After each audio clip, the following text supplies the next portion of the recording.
Saat siaran langsung hari ulang tahun TAAT TNI disiarkan ke seluruh negeri, 30 orang preman menginjak-injak landasan pacu dan panggung utama. Suasana seketika membeku. Jeritan, teriakan, dan semua upaya untuk menghentikan mereka terhenti. Dalam sekejap, di saat itu, hanya seorang wanita yang berjalan perlahan melawan arus kerumunan. Dari balik robekan jaketnya, terlihat samar sebuah tanda macan, kumbang hitam. Tatapan matanya yang dingin seolah mampu menghentikan napas siapa pun yang melihatnya. Semua orang akhirnya sadar, wanita itu bukan warga sipil biasa. Dan hari itu, yang ia runtuhkan bukan hanya para preman di atas panggung, kebenaran yang lebih busuk yang tersembunyi di hadapan publik, dan konspirasi yang dijaga rapat hingga akhir, ikut meledak di tempat itu juga.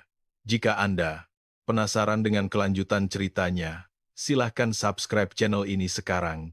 Juga, dimanapun Anda menonton video ini, dukungan tulus Anda yang gratis akan kami balas dengan kisah-kisah yang lebih baik lagi.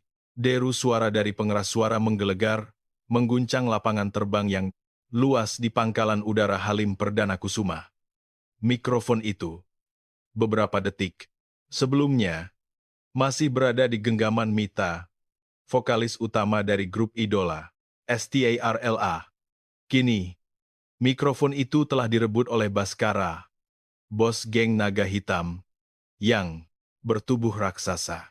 Ia menyeringai, memperlihatkan giginya yang keperakan.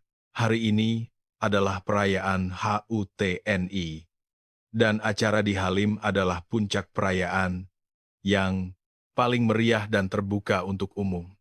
Belum lama formasi lambang Garuda, Pancasila yang dilukis di angkasa oleh tim aerobatik Jupiter Angkatan Udara, memudar dari langit biru musim gugur yang cerah.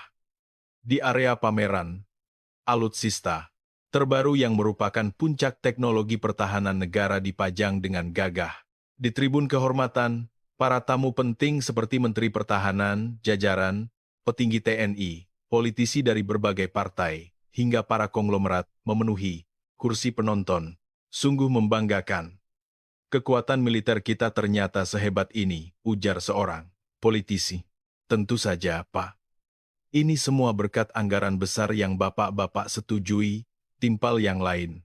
Di tengah obrolan basa-basi mereka, panggung utama sedang diisi oleh pertunjukan, hiburan untuk para prajurit. Stasiun televisi NTV menyiarkan seluruh acara ini, secara langsung, ke seluruh penjuru negeri. Ini adalah jantung perayaan hari besar nasional yang seharusnya paling aman dan dijaga ketat.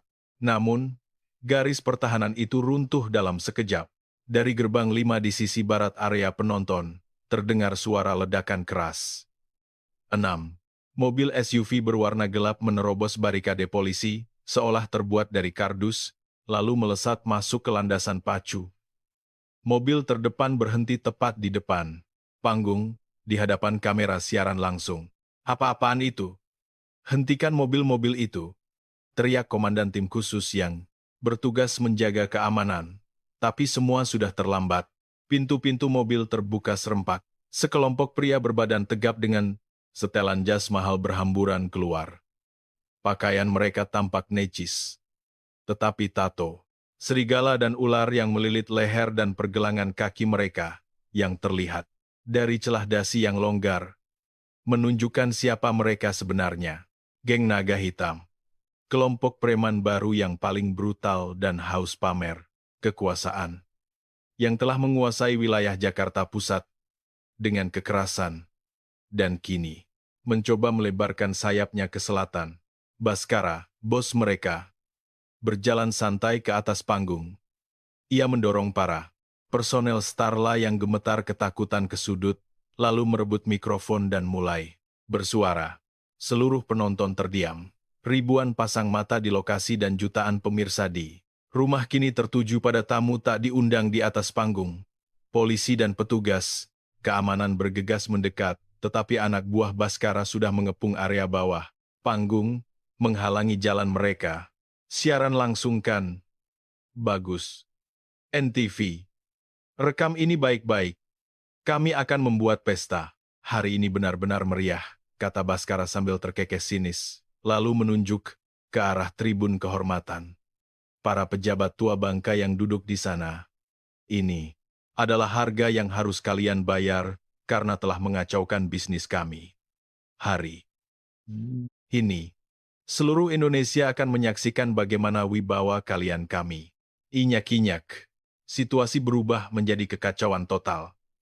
Caci maki terdengar dari tribun VIP, sementara penonton biasa mulai berteriak dan berlari panik menuju pintu keluar.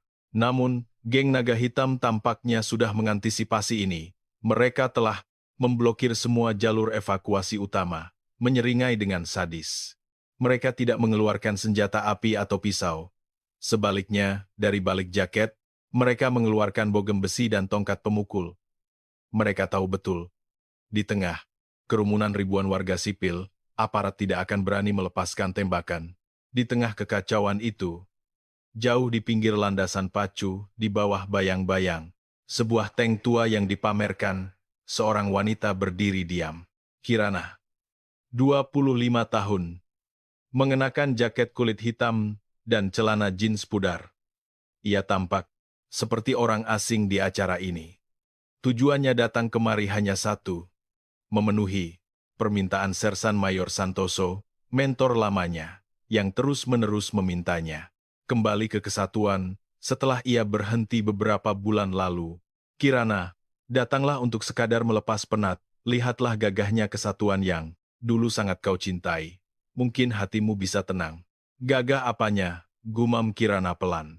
Baru 3 bulan lalu, ia adalah seorang operator elit di pasukan khusus Angkatan Laut, dengan nama Sandi Hantu Malam. Namun, muak dengan perintah atasan yang tidak masuk akal dan situasi yang tidak adil, ia memilih untuk meninggalkan dunia militer. Tanpa sadar, matanya mulai menganalisis situasi. Jumlah musuh, 30 orang, termasuk bos di atas panggung, 28 di bawah panggung, kemungkinan ada personel, siaga di 6 mobil. Senjata utama, bogem besi dan tongkat pemukul. Target, mempermalukan para pejabat VIP. Pandangannya terpaku pada panggung.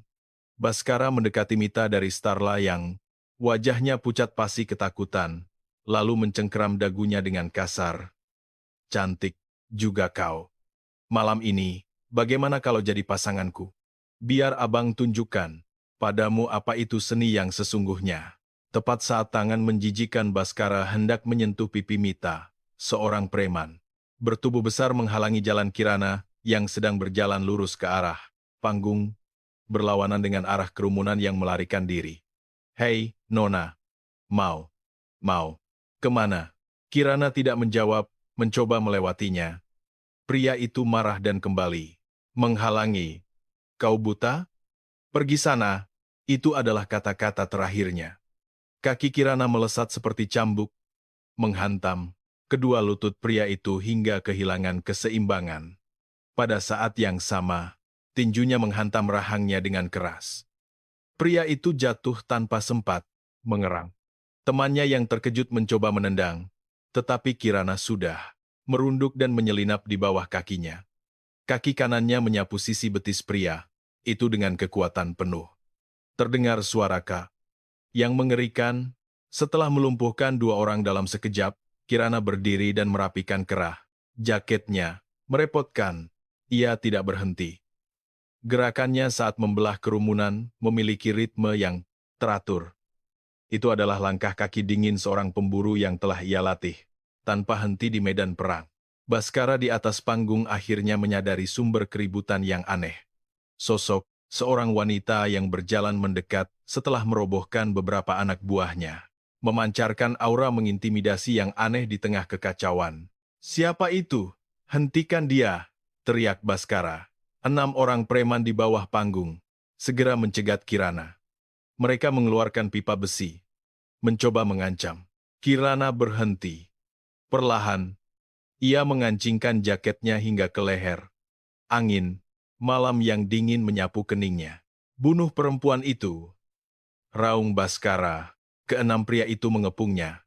Mereka telah melihat betapa mudahnya teman-teman. Mereka dilumpuhkan. Mereka tahu, ini bukan lawan sembarangan. Dia bukan orang biasa. Serang kakinya dulu, teriak pria paling besar. Lalu, menerjang dengan pipa besinya. Pukulan yang sederhana. Kuat, tetapi lintasannya mudah ditebak. Kirana tidak mundur. Sebaliknya, ia justru melangkah maju, masuk ke titik buta serangan itu. Tepat saat pipa besi itu hampir mengenai kepalanya, ia menyambar lengan kanan pria itu. Lalu dengan tangan yang dibentuk seperti pisau, ia menusuk tenggorokannya tanpa ampun. K, K, K. Pria itu ambruk tanpa suara. Tanpa jeda, Kirana memutar sendinya. Allah, Ambia, merebut senjatanya. 2. Bisiknya dalam hati. 5 preman yang tersisa berteriak dan menyerang serempak. Pukulan dan hantaman.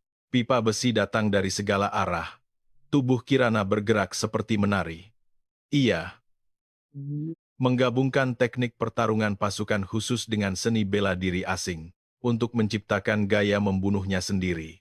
Dengan gerakan paling efisien, ia mematahkan tumpuan berat lawan dan menghancurkan titik-titik vital mereka. Ia menangkis pipa besi dari kanan, lalu menggunakan bahunya untuk membelokkan tinju dari kiri sambil mematahkan lengan penyerangnya. Untuk lawan di depan, ia menggunakan gagang pipa untuk menghantam wajahnya. Jeritan kesakitan bersahutan. Dalam waktu kurang dari 10 detik, ke-6 preman itu terkapar di tanah. Mereka semua kehilangan keinginan untuk bertarung, tetapi tidak ada yang mengalami cedera fatal. Itu adalah prinsip Kirana. Tidak membunuh non-kombatan. Kirana memutar pergelangan tangan Baskara dengan keras hingga pisaunya jatuh, lalu membantingnya ke lantai dengan wajah terlebih dahulu. Semua terjadi dalam aban sekejap mata. Di hadapan ribuan penonton, kamera siaran langsung, dan para personel polisi militer, seorang bos geng besar dilumpuhkan total oleh seorang wanita, hening. Hanya angin musim gugur yang berdesir melewati mikrofon. Kirana menekan punggung Baskara dengan lututnya. Matanya tidak tertuju pada personel Starla yang ketakutan. Ia menatap jauh ke tribun VIP ke arah seorang pria di barisan teratas. Menteri Pertahanan Pranoto. Di tengah kekacauan ini, wajahnya tetap tenang, seolah ia sudah merencanakan semuanya. Tepat pada saat itu, dari balik tumpukan pengeras suara di belakang panggung, kaki tangan terakhir Baskara muncul. Ia menyandera Ji Eun, leader Starla, dengan sebuah pistol menempel di pelipisnya. Lepaskan bos, atau perempuan ini mati. Suaranya bergetar karena panik dan gila. Jangan bergerak, berhenti, atau saya tembak kepala perempuan ini, teriaknya. Para polisi militer yang hendak bergerak membeku karena sandera. Wajah Kirana mengeras. Benar-benar merepotkan. Ia melepaskan Baskara dan perlahan berdiri. Kau, turunkan senjata itu. Diam, kau yang buang senjatamu. Tidak, kau maju ke sini. Sebagai sandera, kamera televisi terus merekam adegan penyanderaan yang menegangkan ini. Kirana perlahan mengangkat kedua tangannya. Tanda menyerah. Baik, aku akan ke sana. Lepaskan dia. Ia berjalan perlahan ke arah panggung. Jangan mendekat. Kubilang jangan. Mendekat atau kutembak. Pria bersenjata itu sudah di luar kendali. Cengkeramannya di leher Ji Eun semakin kuat, membuatnya terengah-engah. Tenang, kata Kirana, dengan suara rendah dan berat. Ia berhenti sekitar 10 meter dari panggung. Apa yang kau mau? Uang? Atau jalan keluar? Diam. Lepaskan bosku dan biarkan kami pergi dari sini. Kirana menoleh ke arah Baskara yang terkapar, memegangi perutnya sambil mengerang. Bosmu sudah habis. Kau tidak akan bisa keluar dari sini. Hidup-hidup. Tutup mulutmu, teriak pria itu, lalu mengarahkan pistolnya ke Kirana. Ini, semua salahmu. Kau yang merusak semuanya. Dor. Jeritan ngeri penonton memenuhi udara. Namun, Kirana tidak bergerak sedikit pun. Peluru itu mengenai aspal di depan kakinya dan memantul. Itu bukan tembakan, peringatan. Tangannya gemetar karena terlalu gugup, membuat bidikannya meleset. Tidak akan ada keajaiban kedua, kata pria itu, kembali menodongkan pistol ke kepala Ji Eun. Mata Kirana berkilat tajam. Tembakan peluru tajam. Pistol Beretta M9, kemungkinan selundupan dari pangkalan militer. Jarak saat ini tidak memungkinkan untuk menyelamatkan sandera dan melumpuhkan target secara bersamaan. Tiba-tiba, sebuah suara terdengar di earpiece super kecil di telinganya, suara yang hanya bisa ia dengar. Suara yang sudah 3 bulan tidak ia dengar, tetapi tidak pernah ia lupakan. Kirana, engkau dengar suaraku? Mata Kirana sedikit melebar. Itu suara Komandan Bima. Pengendali operasinya di SAT 81. Kau tahu aku akan datang dan memasang alat ini, tidak? Ini pasti ulah Serma Santoso. Dia yang memintaku datang. Dia yang paling menentang keputusanku untuk berhenti. Target di tengah panggung berada di titik buta penembak jitu. Tidak bisa ditembak. Aku harus menciptakan sudut tembak, pikir Kirana. Ia bertanya dengan tenang kepada pria itu, siapa namamu? Apa namamu? Kau mempertaruhkan nyawamu untuk bosmu. Setidaknya dia tahu nama anak buahnya. Kan? Kalau kau mati di sini, apa Baskara akan mengurus pemakamanmu? Omong kosong apa yang kau bicarakan? Kau sudah ditipu habis-habisan, suara Kirana sedingin es. Kau tahu kenapa Baskara melakukan ini? Dia dan Menhan Pranoto di tribun VIP itu sudah membuat kesepakatan. Jangan bohong, orang itu akan maju dalam pemilu legislatif berikutnya. Dia butuh citra sebagai pemimpin yang kuat dan kompeten dalam menjaga keamanan negara. Jadi dia memakai kalian sebagai umpan untuk sebuah drama. Pahlawan yang menumpas teroris. Kirana menatap tajam ke arah Menhan Pranoto. Wajahnya menegang, dan tinjunya yang terkepal bergetar samar. Bosmu ingin mendapat keuntungan besar dengan menjilat menteri itu. Dan kau hanyalah pion kecil dalam drama ini. Tapi aku merusak semuanya. Bohong, bohong. Pria itu panik. Moncong pistolnya bergoyang tak menentu. Tembak, Kirana. Perintah mendesak Komandan Bima terdengar. Fokusnya terpecah. Pindahkan sandera ke kiri panggung. 3 detik lagi, penembak jitu akan menembak. Tiang penyangga speaker, Kirana melangkah maju perlahan. Jika kau menyakitinya, kau hanya akan jadi teroris. Bosmu dan menteri itu akan meninggalkanmu. Kau akan mati sia-sia di sini. Jangan mendekat. Pria itu benar-benar kehilangan akal sehatnya. Ia menyeret Ji Eun sebagai tameng ke sisi kiri panggung, ke arah speaker raksasa. 1, 2, dor. Suara tembakan kali ini berbeda. Lebih berat dan tajam. Peluru itu tidak mengenai si penjahat. Peluru itu tepat mengenai salah satu kabel baja yang menahan rangka atas speaker. Tembakan jitu dari sniper. Kirana langsung menerjang ke depan. Speaker raksasa itu mulai miring, condong ke arah pria itu dan Ji Eun. Dengan insting bertahan hidup, pria itu mendorong Ji Eun dan mencoba menghindar. Tepat pada saat itulah, Kirana berguling, menyambar pisau yang tadi dijatuhkan Baskara, dan melemparkannya dengan sekuat tenaga ke arah pergelangan tangan pria bersenjata itu. Pisau itu menancap dalam di punggung tangannya. ARRGGHH, pria itu menjerit, kesakitan. Pistolnya terlepas. Kirana langsung melompat ke atas panggung, memeluk Ji Eun, dan berguling ke arah yang berlawanan. Brak! Speaker raksasa itu jatuh ke tanah dengan suara memekakan. Di tengah panggung, seorang pria meronta kesakitan dengan pisau menancap di tangannya. Di seberangnya Kirana memeluk erat Ji Eun, napasnya terengah-engah. Ji Eun pingsan, tetapi selamat. Kirana berdiri. Jaket kulit di bahunya robek parah. Tatapannya tertuju ke tribun VIP. Menhan Pranoto tidak bisa lagi mempertahankan wajah tenangnya. Wajahnya pucat pas. Lensa kamera NTV menyorot bahu Kirana yang robek. Di sana, di antara bekas luka bakar, samar-samar terlihat sisa tato macan kumbang hitam. Lambang SAT 81. Para penonton di lokasi dan jutaan pemirsa di rumah serempak menyadari satu hal. Wanita ini bukan warga sipil biasa. Kirana berbisik dingin ke earpiece-nya. Utang saya lunas, Serma Santoso. Jangan, cari saya lagi. Ia mencabut earpiece itu dan membantingnya ke tanah. Sambil membelakangi para polisi militer dan tim keamanan yang berdatangan, ia berjalan turun dari panggung. Tidak ada yang berani menghalanginya. Keheningan mencekam menyelimuti landasan pacu Bandara Halim. Suara tembakan, jeritan, dan ledakan speaker telah lenyap. Yang tersisa hanyalah sirene ambulans dan perintah-perintah panik dari para prajurit yang mencoba mengendalikan situasi, serta bisik-bisik ketakutan dari kerumunan yang menyaksikan semuanya. Kirana turun dari panggung dengan tenang. Ia menyerahkan Ji Eun yang pingsan kepada staf acara. Tangannya berlumuran darah, entah darahnya atau bukan. Ia hanya bisa samar-samar mendengar jeritan preman yang tangannya tertancap pisau.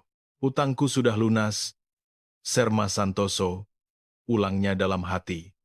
Ia tidak mau terlibat lagi dalam hal seperti ini.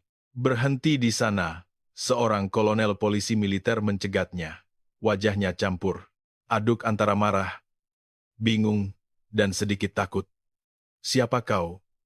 Tunjukkan kartu identitasmu. Kirana hanya menatapnya dengan dingin. Di hadapan moncong pistol pun ia tidak gentar. Terintimidasi oleh tatapan membunuh itu, sang kolonel tanpa sadar mundur selangkah. Hei, wajahmu sudah tersiar di seluruh negeri. Kau harus menjelaskan siapa dirimu. Tiba-tiba, sebuah bentakan keras terdengar dari belakang. Semua mundur, membelah kerumunan. Muncul Sersan Mayor Santoso, bintara utama dari Satuan 81. Orang yang telah menariknya ke dalam neraka ini. Seragamnya basah oleh keringat, tetapi matanya berkilat tajam. Serma, orang ini. Kalau bukan karena dia, Kolonel, kau sekarang mungkin sedang mengurusi mayat para VIP. Benar kan? Suara Santoso terdengar berat dan penuh wibawa. Orang, ini biar saya yang urus. Ini masalah keamanan rahasia. Kau urus saja sisanya di sini. Apa perlu saya tunjukkan identitas saya juga? Santoso mengeluarkan kartu identitas hitam dari sakunya, menunjukkan afiliasinya dengan pasukan khusus. Wajah kolonel itu langsung pucat. Ia tahu betul siapa orang-orang ini, bahkan lebih menakutkan dari para jenderal. Santoso mencengkeram pergelangan tangan Kirana. Ikut aku. Cengkeramannya sekuat yang ia ingat. Mereka berdua berjalan cepat melintasi lokasi yang kacau, balau menuju sebuah tenda komando di sudut landasan pacu. Di dalam tenda, suasana sunyi dan dingin, kontras dengan keributan di luar. Begitu masuk, tangan Santoso melayang. PLAK, tamparan keras mendarat di pipi. Kirana membuatnya menoleh. Siapa yang menyuruhmu naik ke panggung? Siapa yang menyuruhmu bertindak gegabah seperti itu? Bentak Santoso. Kirana tidak memegangi pipinya. Ia menatap balik Santoso, matanya menyiratkan. Kemarahan dingin, bukan air mata. Lalu saya harus bagaimana? Bukankah ini panggung sempurna yang sudah Bapak siapkan? Lengkap dengan alat komunikasi di telinga saya. Apa sebenarnya rencana Bapak? Ingin saya kembali aktif? Atau hanya menguji kemampuan saya? Diam! Santoso kembali mengangkat tangannya, tetapi tidak jadi memukul. Ia menurunkan lengannya yang gemetar dan memijat keningnya dengan wajah tersiksa. Ya, ini kesalahanku. Aku yang memanggilmu ke sini, aku yang memasang pelacak, dan earpiece di pakaianmu sebagai antisipasi. Tapi aku tidak pernah menyangka, situasinya akan jadi seperti ini. Ini sudah di luar kendali. Saya tidak mengerti maksud Bapak. Balas Kirana dengan dingin. Saya hanya warga sipil biasa yang melumpuhkan penjahat di depan mata saya. Apa wajah saya? Tersorot kamera? Ya, sangat jelas. Jawab Santoso putus asa. Seluruh adegan, saat kau melumpuhkan geng naga hitam, hingga menangkap Baskara, dan ia tidak sanggup melanjutkan. Dan apa? Jaketmu robek, tatonya terlihat semua, macan kumbang hitam. Jantung Kirana serasa berhenti. Lambang unit lamanya, yang mati-matian ingin ia lupakan. Sekarang kau mengerti? Kau bukan lagi Kirana, warga sipil biasa, kau telah kembali menjadi macan kumbang. Di hadapan seluruh dunia, tiba-tiba, pintu tenda terbuka.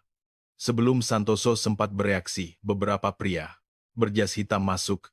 Mereka bukan polisi militer, bukan juga polisi biasa. Di kerah mereka, ada lencana kecil dari Badan Intelijen Strategis BAIS TNI. Pria berkacamata dengan tatapan tajam di depan mendekati Santoso. Sersan Mayor Santoso, terima kasih atas kerja keras Anda. Mulai sekarang, kasus ini kami ambil alih. Omong kosong apa ini? Ini perintah langsung dari Bapak Menteri Pertahanan, kata pria itu. Ia mengabaikan Santoso dan menatap lurus ke arah Kirana. Anda Kirana? Mantan. Sersan 1, Satuan 81. Diberhentikan tidak hormat setelah insiden Kaledonia. Mata Kirana menyipit. Insiden Kaledonia. Penyebab ia dikeluarkan dari militer, mimpi buruk yang menghancurkan hidupnya.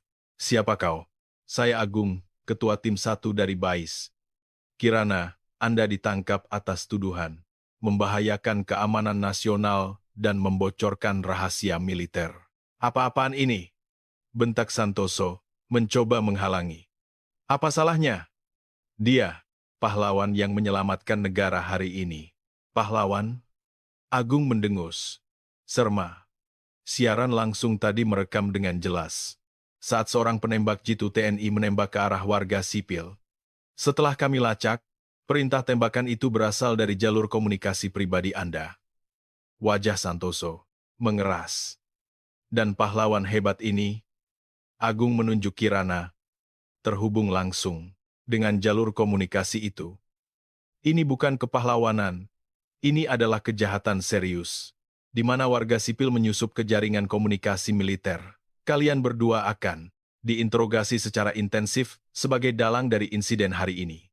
Ia memberi isyarat kepada anak buahnya bahwa mereka, Santoso mencoba melawan, tetapi dua agen BAIS yang terlatih dengan cepat memiting lengannya.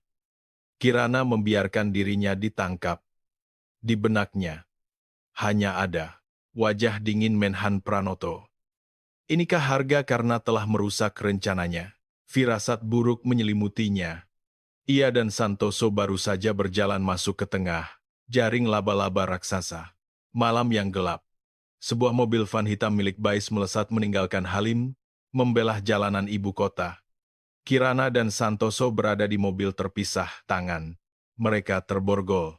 Mobil yang membawa Kirana tidak menuju markas BAIS.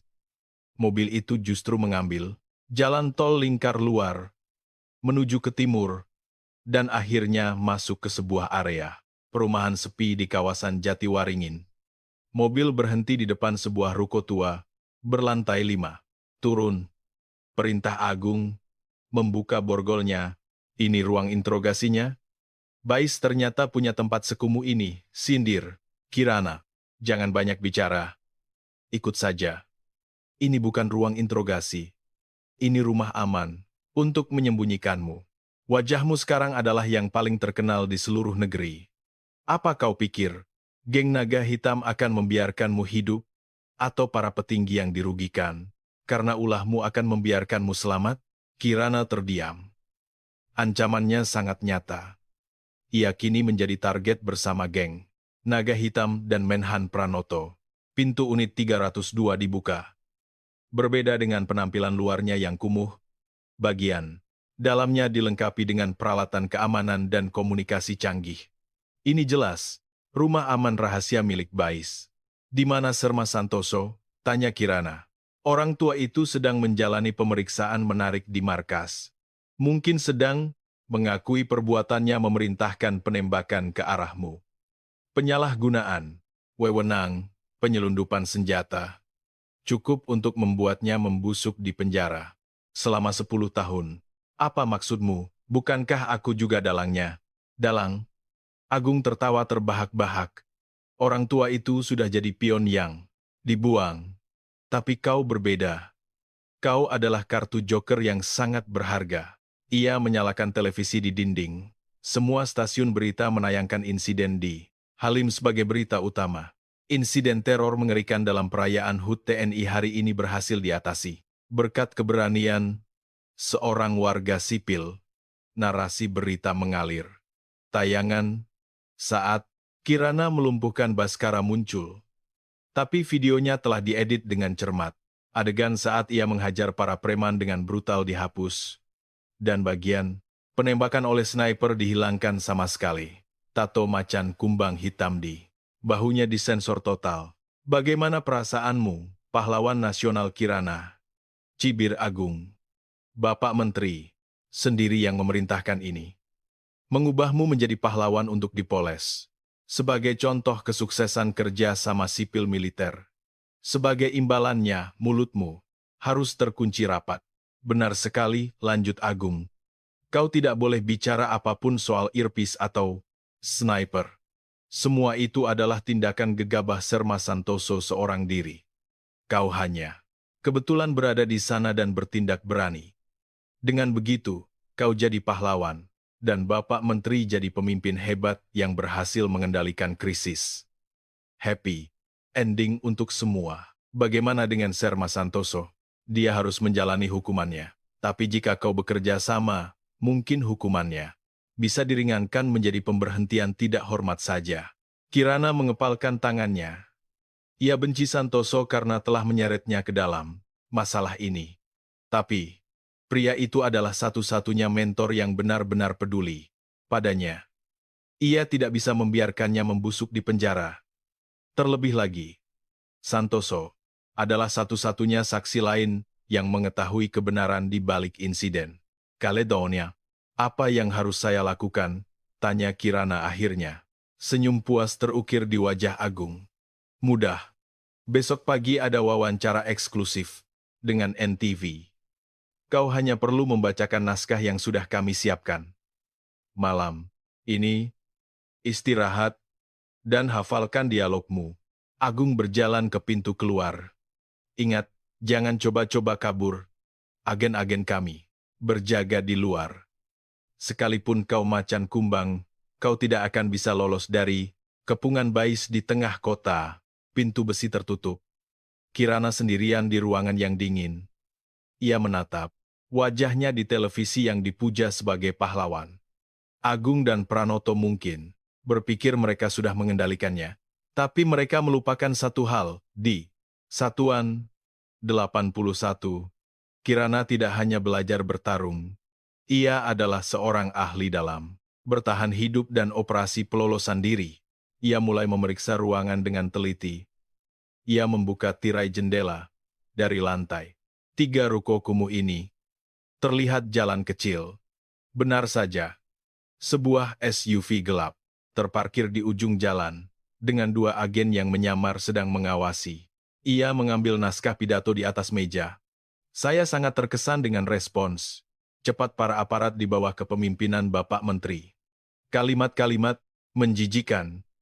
Ia meremas naskah itu dan melemparkannya ke tempat sampah. Aku harus menyelamatkan Serma Santoso. Dan aku harus mengungkap semuanya. Kebenaran di balik insiden Caledonia. Ia butuh bukti kuat. Sebuah file yang disembunyikan oleh Santoso, dan satu-satunya orang yang tahu lokasinya adalah rekan mereka yang lain. Dimas, nama Sandy Shadow. Seorang peretas jenius dari Komando Siber yang dipecat secara tidak hormat karena mencoba mengorek borok Pranoto saat masih di parlemen. Aku harus menemuinya. Kirana menemukan kamera tersembunyi di ventilasi udara dan mikrofon di speaker. Ia berpura-pura lelah dan tertidur di kasur, menipu siapapun yang mengawasinya. Pukul 1 dini hari, Kirana bangun tanpa suara. Ia masuk ke kamar mandi, menyalakan keran air dengan kencang, lalu menemukan kotak P3K dan seutas tali, tambang tebal di bawah wastafel. Ia kembali ke ruang utama, mencabut semua kabel, listrik peralatan elektronik untuk memutus komunikasi. 3 menit, waktu yang kubutuhkan sebelum tim di luar sadar dan masuk. Ia melompat ke balkon, mengikat tali ke kaki sofa yang berat, dan melemparkannya ke bawah. Turun dari ketinggian 10 meter adalah hal sepele baginya. Ia meluncur, turun dengan cepat. Target kabur, kejar, teriak seorang agen. Terlambat. Kirana sudah menghilang ke dalam kegelapan ganggang sempit, seolah ia sudah hafal setiap sudutnya. Dua agen mengejarnya, tetapi mereka tidak sebanding dengannya. Kirana melompati tembok dan menyelinap di antara mobil-mobil rongsokan seperti hantu. Ia berhasil mencapai stasiun kereta, berbaur dengan penumpang terakhir malam. Itu, para pengejarnya kehilangan jejak. Setelah beberapa kali berganti kereta, tujuannya hanya satu. Glodok, Pusat Dunia Siber Indonesia, tempat data gelap, diperjualbelikan. Di sebuah ruko tua di sudut Glodok, di sebuah basement yang dingin, Kirana berdiri di depan pintu besi dengan papan nama usang, Shadow Data Recovery. Ia mengetuk pintu dengan pola rahasia. Setelah hening sejenak, suara serak dari intercom bertanya, "Sudah tutup, Kak Dimas." "Ini Black Panther." Terdengar suara terkesiap. Pintu besi terbuka. Di dalam, seorang pria kurus, berkacamata tebal berdiri di tengah puluhan monitor yang menyala. "Dimas, Kirana, kau." Mata Dimas terpaku pada jaketnya yang robek dan wajahnya yang kotor. Sama seperti di berita. "Ada apa?" "Tidak ada waktu untuk menjelaskan," potong Kirana. "Serma Santoso diculik. Perintah Pranoto. Aku butuh file Caledonia sekarang." Wajah Dimas menegang. "Kirana, kasus itu sudah lama ditutup. Aku hanya ingin hidup tenang." "Tenang?" Kirana mendengus. "Malam ini aku dan Serma Santoso ditangkap. Berikutnya adalah giliran kakak. Pranoto tidak akan membiarkan satu pun saksi." Insiden Caledonia hidup. Tiba-tiba, salah satu monitor CCTV di meja Dimas berkedip. 3 van hitam berhenti di depan gang. Agung dan pasukan baisnya telah tiba. "Sial, aku yang membawa mereka ke sini," seru Dimas. "Bukan kau," kata Kirana, matanya menatap pintu darurat di belakang. "Mereka sudah tahu keberadaanmu. Kita sudah masuk perangkap sejak awal." "Perangkap apa? Jadi kakak mau ditangkap begitu saja?" Kirana mencengkeram kerah Dimas. "Ditangkap, menyerahkan semua file, dan menjadi tokoh utama dalam skenario. Peretas pensiunan mencoba mencuri rahasia negara." Mendengar nama Santoso, mata Dimas bergetar. "Ini markas kakak kan? Seluruh jaringan di Glodok ini kau yang bangun. Apa? Benar-benar tidak ada jalan keluar?" Dimas terdiam, lalu matanya yang sempat dipenuhi ketakutan kembali menyiratkan. "Kegilaan jenius. Mereka salah memilih lawan," katanya sambil mulai mengetik dengan kecepatan kilat. "Mereka berani masuk ke wilayahku, jadi mereka harus disambut dengan layak. DUG, DUG, UG." Pintu besi mulai digedor dari luar. "Dimas, Kirana, menyerahlah." Suara Agung terdengar dari megafon. "Berisik," gumam Dimas, lalu menekan tombol enter. Seketika, seluruh listrik di gedung itu padam. Hanya monitor mereka yang tetap menyala dengan baterai darurat. Selama 10 menit ke depan, mereka buta dan tuli, kata Dimas sambil mengaktifkan alarm kebakaran di gedung-gedung sekitar. "Dan sekarang, ayo kita pergi." Ia menunjuk sebuah rak server tua. Di baliknya, ada sebuah lubang menuju terowongan. Bawah tanah. Brak, pintu besi akhirnya jebol. Pasukan khusus Bais dengan kacamata malam menyerbu masuk. "Jangan bergerak, angkat tangan." Di tengah kegelapan, Kirana mengangkat tangannya dengan senyum tipis di wajahnya. Saat Agung mendekat untuk menamparnya, jebakan ketiga Dimas aktif. Gas halon mulai menyemprot dari langit-langit. "Gas beracun. Mundur!" teriak Agung panik. Udara di ruangan tertutup itu menipis dengan cepat. Beberapa agen yang melepas masker mereka mulai batuk dan pingsan. "Kau juga akan mati di sini, Kirana," teriak Agung. Tapi Kirana tidak bergerak. Ia sudah terbiasa menahan napas dalam latihan infiltrasi bawah air. Ia bisa menahannya lebih lama dari manusia normal. Setelah semua agen keluar, pintu besi ditutup dari luar untuk mengurungnya. Kirana akhirnya menghembuskan napas. Ia terhuyung, membuka jalan rahasia, dan menyusul Dimas ke dalam kegelapan terowongan bawah tanah. Keluar dari terowongan, Kirana dan Dimas bersembunyi di bawah jembatan semanggi yang gelap. Sialan, Agung hampir membunuhku, batuk Dimas, sambil memeriksa hard disk eksternal di tangannya. Kita harus cepat. Rania, reporter NTV di stasiun pusat, kata Kirana. Tidak bisa. Mereka sudah memasang blokade di seluruh Jakarta. CCTV di mana-mana. Kita tikus dalam perangkap, kata Dimas sambil meretas jaringan Wi-Fi. Terdekat. Jalan darat dan kereta terkunci. Kalau begitu, Dimas menunjuk ke arah sungai yang gelap. Kita lewat air. Mereka berlari dalam kegelapan menuju sebuah dermaga kecil di dekatnya. Saat Dimas mencoba memperbaiki mesin sebuah perahu karet yang ditinggalkan, Kirana berjaga. Tiba-tiba, ia melihat 3 van hitam tanpa lampu mendekat. Agung telah melacak mereka. Sial! 10 menit lagi. Umpat Dimas. Lari, Kirana. Kali ini mereka akan menembak. Dor, dor, dor. Tembakan mulai menghujani tempat persembunyian mereka. Kak, berikan file Caledonia itu padaku sekarang, bisik Kirana. Ia merebut sebuah USB dari tangan Dimas. Kakak pergi dengan perahu ke arah berlawanan. Aku akan mengalihkan perhatian mereka. Gila, kau tidak akan sanggup melawan mereka sendirian. Aku tahu kelemahan mereka. Mata Kirana berkilat buas. Kakak harus hidup dan mengungkap tragedi ini. Ini wasiat dari para senior kita yang gugur di Caledonia. Kirana menampar Dimas. Sadar, Kak, kalau kau mati, pengorbanan mereka sia-sia. Kirana berlari keluar dari persembunyian sambil memegang USB itu. Dai sana, tangkap dia. Semua perhatian teralih padanya. Ia berlari zigzag menghindari tembakan. Sebuah peluru menyerempet pipinya. Satu lagi menembus bahunya. Dengan sisa tenaganya, ia mencapai sebuah tiang jembatan besar, lalu melemparkan USB itu jauh-jauh ke tengah sungai yang gelap. Tidak.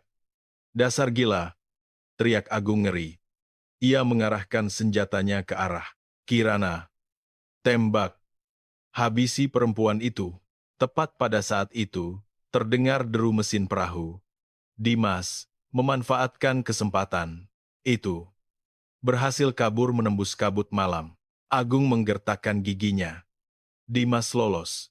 Tapi kau akan mati di sini, Kirana. Ia mendekati Kirana yang terkapar. Ada kata-kata terakhir, Kirana terbatuk darah. Lalu tersenyum sinis. Yang paling bodoh itu kalian. Apa? Kalian lupa kalau Dimas itu seorang peretas? Kenapa seorang peretas membawa data asli secara fisik? Di telapak tangannya yang berdarah, hanya ada serpihan dari USB palsu. Apa? File yang asli sudah terbang jauh bersama burung gereja, bisik Kirana, teringat sebuah kartu memori super kecil yang diberikan Dimas sebelum ia beraksi. Kartu memori yang telah ia telan. Rumah Sakit Pusat Angkatan Darat Gatot Subroto seketika menjadi zona steril. Kirana, yang dilarikan karena pendarahan hebat, didorong menuju ruang operasi. Pasien harus segera dioperasi. Pendarahannya parah. Agung menatap Kirana yang tak sadarkan diri dengan dingin. Selamatkan dia, apapun caranya. Ada data di dalam perutnya. Tutup total ruang operasi. Jangan, biarkan seekor semut pun masuk. Sementara itu, di ruang redaksi NTV, pukul 05.30 pagi. Rania, seorang reporter, investigasi, menatap ponselnya dengan cemas. Sebuah telepon anonim masuk 1 jam lalu. Mbak Rania, ini Shadow. Dimas telah menjelaskan semuanya dan mengirimkan file ke akun cloud pribadi Rania. Dengan tangan gemetar, Rania memasukkan kata sandi yang diberikan Dimas. Mit 1826. 26 Oktober, tanggal gugurnya para prajurit di Caledonia. File itu terbuka.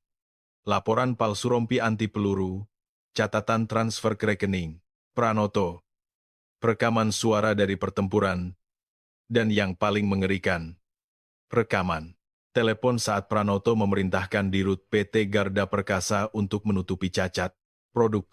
Ya Tuhan, Tangan Rania bergetar. Ini bukan kejahatan biasa. Ini pembantaian. Rania, siapkan berita pertamamu, teriak kepala redaksi. Rania berdiri. Pak, ada laporan investigasi mengejutkan tentang kerusuhan HUT, TNI dan Menhan Pranoto. Diam. Suasana studio menjadi dingin. Menhan adalah pahlawan dalam insiden ini. Tiba-tiba beberapa pria berjas hitam, agen BAIS, masuk ke ruang redaksi. Kami, dari BAIS, membawa surat perintah penggeledahan. Siapapun yang berkomunikasi dengan Dimas akan kami tangkap.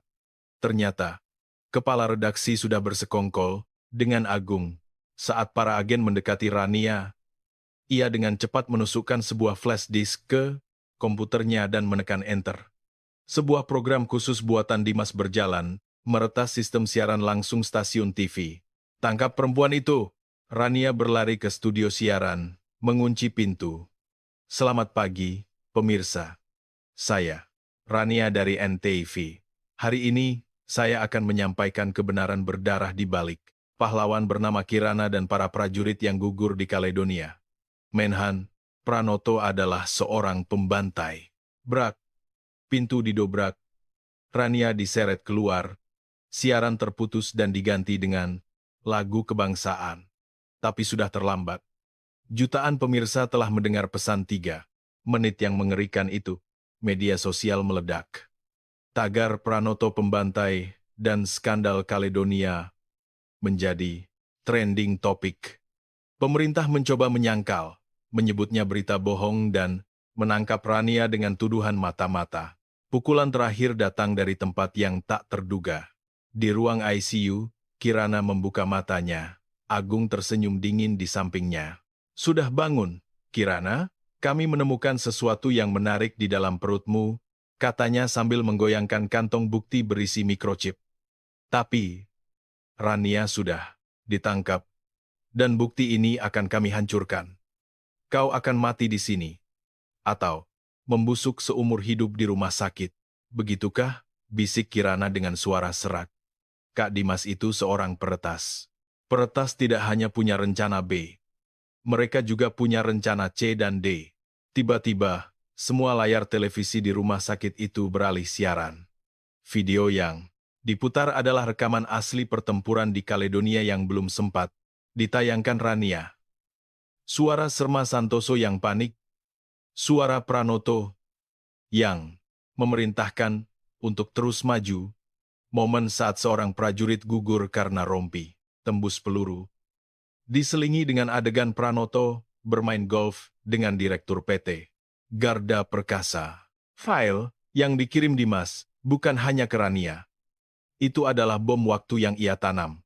Di semua jaringan darurat publik rumah sakit, kantor pemerintah, stasiun kereta, bom itu diatur untuk meledak secara otomatis jika siaran Rania terputus atau jika detak jantung Kirana berhenti.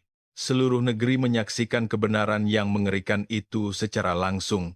Sebulan kemudian, di Mahkamah Militer Luar Biasa, Pranoto, Agung, Kepala Redaksi, NTV, dan Direktur PT Garda Perkasa duduk di kursi pesakitan. Saksi Kirana, silakan masuk. Mendorong kursi rodanya, Kirana masuk dengan tegap. Di belakangnya, Serma Santoso yang telah dibebaskan. Dari kursi saksi, Kirana menceritakan semua kebenaran dengan tenang dan jelas. Terdakwa Pranoto, demi keserakahannya, telah mengirim para prajurit yang setia pada negara ke ladang pembantaian. Dia bukan prajurit. Dia adalah seorang pembunuh. Pranoto dan para terdakwa utama lainnya divonis penjara seumur hidup atas tuduhan makar dan pengkhianatan. Setelah sidang, Kirana dan Santoso mengunjungi Taman Makam Pahlawan Kalibata. Di depan nisan para prajurit yang gugur di Kaledonia, Kirana berbisik, "Maaf, kami datang terlambat." Air mata mengalir di pipinya. "Tidak apa-apa, Kirana." Santoso menepuk bahunya. "Kita yang hidup telah membersihkan noda darah dari medali kehormatan mereka." Kirana meletakkan sebuah medali di bawah nisan itu. Medali pahlawan yang diberikan pemerintah kepadanya. "Kehormatan ini bukan milikku. Ini milik kalian.